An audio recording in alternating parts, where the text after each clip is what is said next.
ಮಂಗಳೂರು ಉತ್ತರದ ಮಾಜಿ ಶಾಸಕ ಮೊಯ್ದೀನ್ ಬಾವ ಅವರ ಸಹೋದರ ಮುಮ್ತಾಜ್ ಅಲಿ ಆತ್ಮಹತ್ಯೆ ಪ್ರಕರಣದಲ್ಲಿ 6 ಜನರ ವಿರುದ್ಧ ಪ್ರಕರಣ ದಾಖಲಾಗಿದೆ. ಮುಮ್ತಾಜ್ ಅಲಿ ಅವರನ್ನ ಕೆಲವೊಂದು ವ್ಯಕ್ತಿಗಳು ಬ್ಲ್ಯಾಕ್ ಮೇಲ್ ಮಾಡ್ತಾ ಇದ್ದು ಈಗಾಗಲೇ 50 ಲಕ್ಷಕ್ಕೂ ಅಧಿಕ ಹಣ ವಸೂಲಿ ಮಾಡಿದ್ರು. ಇದೀಗ ಆರೋಪಿಗಳ ಫೋಟೋ ರಿಲೀಸ್ ಆಗಿದ್ದು ಯಾರೆಲ್ಲ ಮುಮ್ತಾಜ್ ಅಲಿಗೆ ಬ್ಲ್ಯಾಕ್ ಮೇಲ್ ಮಾಡಿದ್ರು ಅನ್ನೋ ಬಗ್ಗೆ ಒಂದೊಂದೇ ಮಾಹಿತಿಗಳು ಹೊರಬೀಳ್ತಾ ಇದೆ. ಆರೋಪಿಗಳ ಮೇಲೆ ಕಾವಲು ಠಾಣೆಯಲ್ಲಿ ಎಫ್ಐಆರ್ ದಾಖಲಾಗಿದೆ. ಪ್ರಕರಣದ ಮುಖ್ಯ ಆರೋಪಿ ರೆಹಮತ್ ಎಂಬಾಕೆ ಮುಮ್ತಾಜ್ ಅಲಿ ಅವರನ್ನ ಹನಿ ಟ್ರ್ಯಾಪ್ಗೆ ಒಳಪಡಿಸಿದ್ದು ಅಬ್ದುಲ್ ಸತ್ತರ್, ಶಾಫಿ, ಮುಸ್ತಾಫಾ, ಶೋಯಬ್ ಹಾಗೂ ಸಿರಾಜ್ ಎಂಬವರು ಮುಮ್ತಾಜ್ ಅಲಿ ಅವರನ್ನ ಹಣಕ್ಕಾಗಿ ಪೀಡನೆಯನ್ನ ಮಾಡ್ತಾ ಇದ್ದಾರೆ ಎನ್ನಲಾಗಿದೆ.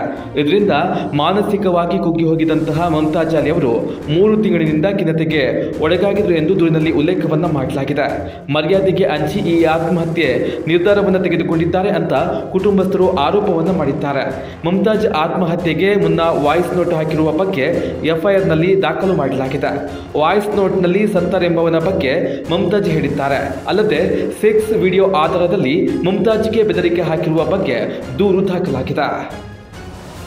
ಸತ್ಯ, ಸ್ಪಷ್ಟ, ನೇರ ಸುದ್ದಿಯೊಂದಿಗೆ you+ TV.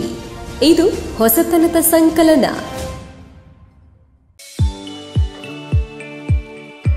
STM multi speciality hospital Ujire 200 ಹಾಸಿಗೆಗಳಿರುವ ಒಳರೋಗಿ ವಿಭಾಗದಲ್ಲಿ ರೋಗಿಗಳ ಬೇಡಿಕೆಗೆ ಅನುಗುಣವಾಗಿ 100 ಹಾಸಿಗೆಗಳ general ward, 38 semi special ward, 41 special rooms, 2 deluxe ward, 9 ಹಾಸಿಗೆಗಳಿರುವ ಐಸಿಯು ಹಾಗೂ 10 ಡೇ ಕೇರ್ ಬೆಡ್ಗಳು ಲಭ್ಯವಿದೆ.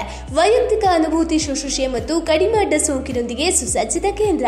ಶ್ರೀ ಧರ್ಮಸ್ಥಳ ಮಂಜುನಾಥೇಶ್ವರ ಮಲ್ಟಿ ಸ್ಪೆಷಾಲಿಟಿ ಆಸ್ಪತ್ರೆ ಉಜಿರೆ. ಸಂಪರ್ಕಿಸಿ 08256295611 ಅಥವಾ 08256295616 ಅಥವಾ 7760397878.